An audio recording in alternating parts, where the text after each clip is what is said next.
Ladies and gentlemen, boys and girls, gamers from around the coast, it's me. It's today. Okay.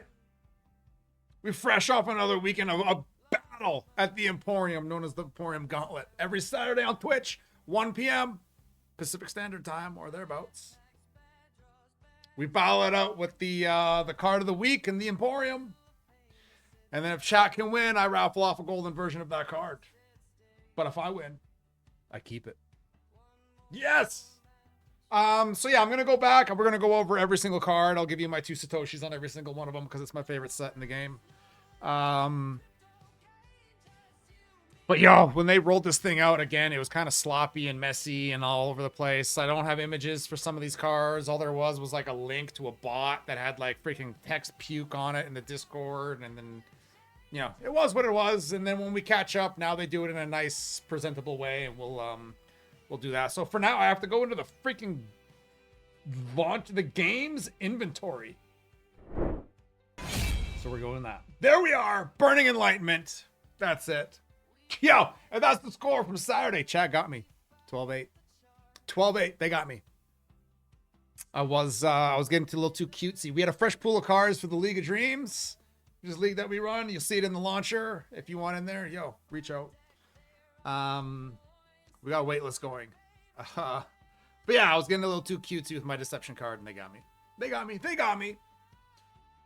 This weekend, there's a light card though. I'ma come. No, I'm gonna be bringing it this weekend. Get ready.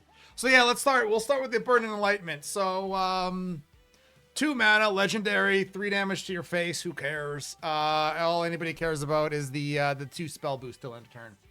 So it's a combo, face melt. To me, this is a problem card.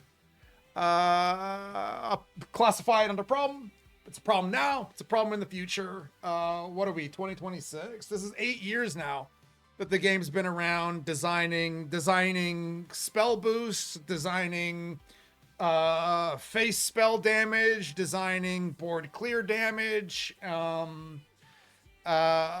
it's just now we're starting to see them go from 1 spell boost to 2. Oh, the power creep. When I see things like that, I always just think the design team's cooked. Like there's no creativity in it anymore. They're just instead of 1 spell boost, we'll go 2 spell boost. Oh, everybody buy this card. We're so smart. Look how much money we're making on this spreadsheet. Oh, we're the best. It's dumb. You know, they have so much spell boost. It's ridiculous. A lot of it is hidden in like in echoes. They have the god power that can do it. They got like, you know, structures that can do it with really good stats. They got like, so it just plays into an archetype that is just so played out and boring. A stall combo. Stall combo. Stall combo. That's what you get from these type of designs. So the you know, you'll never see this in the league that we run. Get it out of here. And anybody that has control of the pool of cards, when you introduce any kind of keywords, like really take a look at the pool. Because again, you stack them over and over and over again, and then, you know, with really irresponsible prints like Aquasphere, just absolutely like multiple face damage to everything. It's just it's uninteractive enough one. So I'm classifying this as it's a problem card. It's a problem now. It's a problem in the future. It's and it's just like a toxic. It's a low interactive card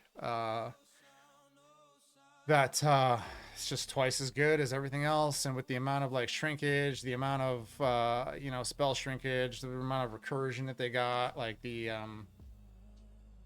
get it out of my face. Just get it out of my face. So that's that one. Bauble Trader. This one this one always, every time I see it, it reminds me of Kargas. Cargus is a guy, for guys that don't know, he used to be a streamer in Gods Unchained. Phenomenal guy. We used to have some great matches. Super smart. And just like a huge talent in front of the camera. But yeah, and this is what he looked like. This is what he looked like. Oh yeah. So anyways, the Bauble Trader. 3 mana, 2/4, does 4 things at once. You know, whenever I see a neutral card that can go 3 different directions in one way, I immediately go to a toxic design. Like, why would you give every single god the ability to go get any one of those relics?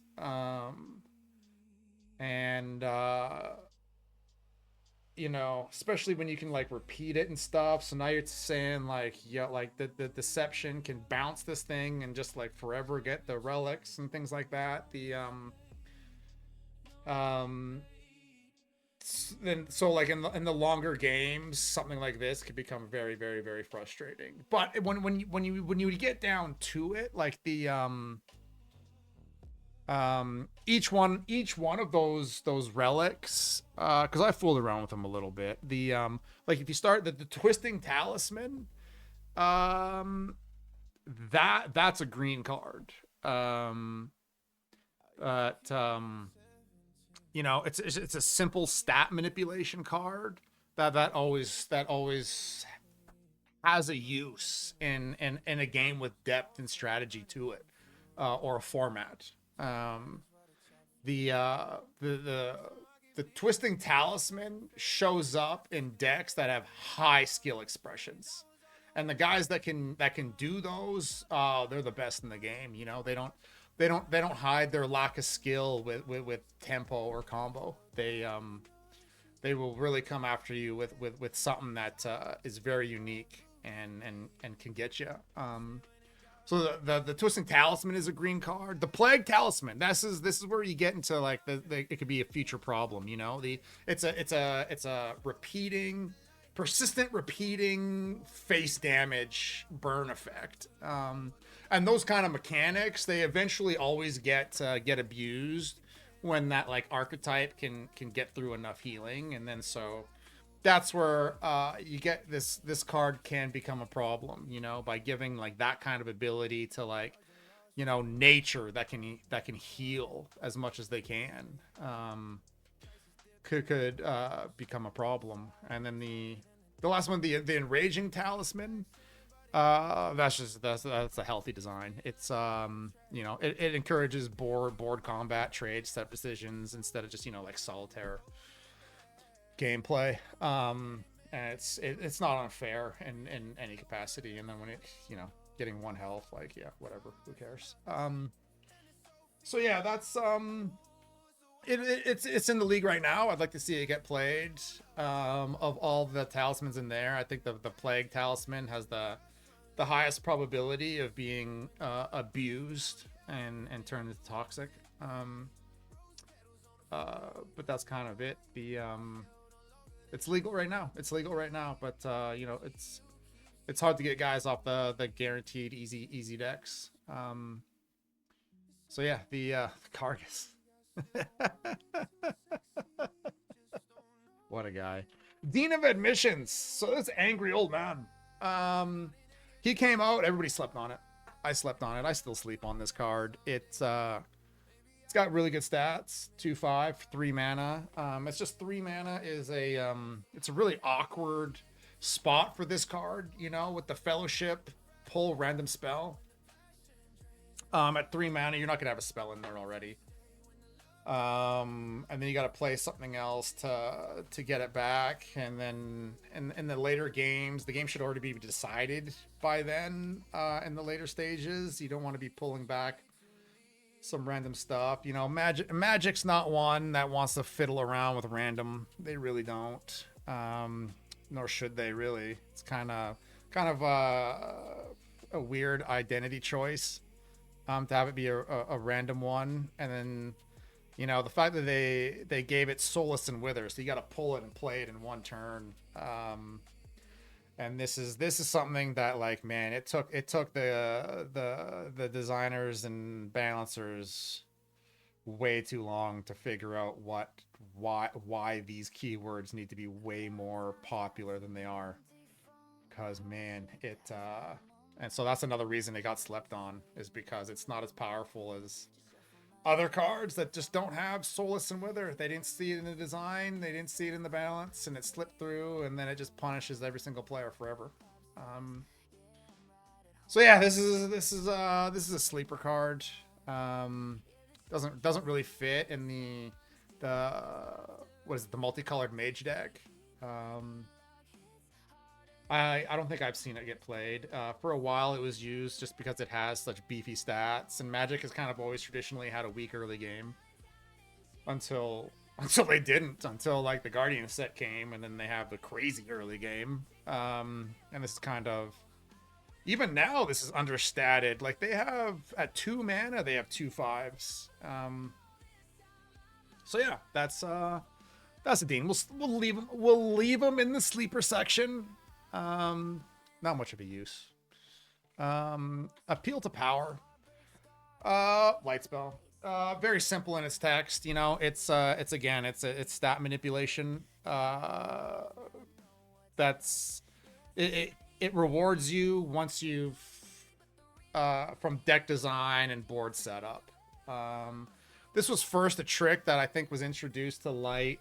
I want to say in the Guardians set, when they first introduced Guardians, is where you first started to see this. And then I remember, like, I think one of the cards said one of these things, and it just broke the game. And then they had to actually change the text on the card, because it was doing this to exactly like this, like it wasn't anchored to anything, and they changed it to be exactly to be able to do this to just Guardian, or not Guardians, freaking Olympians. I want to say that actually happened. And then so to see this show up like this, unanchored, untethered, it's it's gonna be a problem in the future. And also I just don't, it's gotten like, it's lack of identity. That's not something that light should be doing.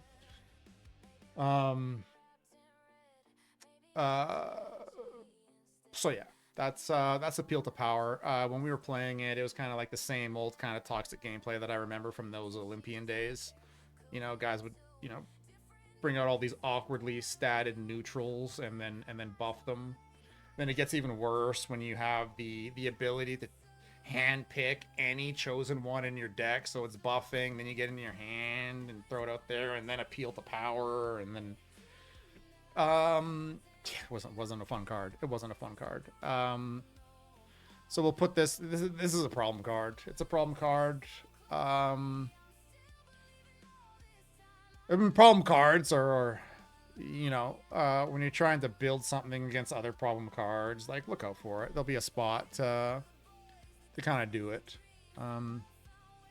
What's next? The Petit Bourgeois, my little man that heals. I love this guy. This is I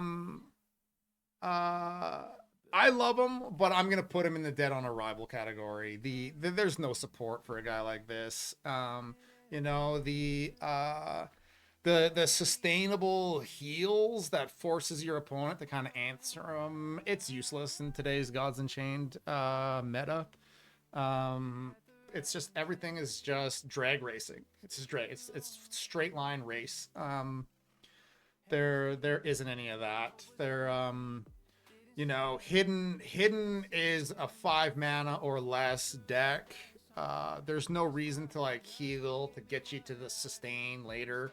Those other decks, the other decks, like the slower control-y kind of decks, they have better tools, I think, to answer board, to do that. Like, but that being said, I would love to see more support for this guy. I would like to see like the hidden archetype get tools to reach into the mid and late game. But they would need a reason to go that late. But deception by and large right now is like it's a lost cause. It has had this game has had such a deception bias for like 3 years now, where they print the most ridiculous crap that doesn't make any sense in any TCG, and they throw it all into deception, and then it's play a card, get a card, free mage bolts, free looping mage bolts, free OTKs from those free spells, cards that, you know, lose a keyword, get a keyword, lose a keyword, get a keyword, infinity forever, overstated, card advantage, hand disruption, keyword soup, everything. That's deception. And so to find something that has no support for deception is just kind of incredible. Just incredible. But this is cards that deception should have had printed for a very long time. This is what they should come with. You know, like a scaling card that you can heal, that gives you sustainable heals to allow to set up and sequence while your opponent has to answer it. That's the type of TCG game that I love, and what this game used to be.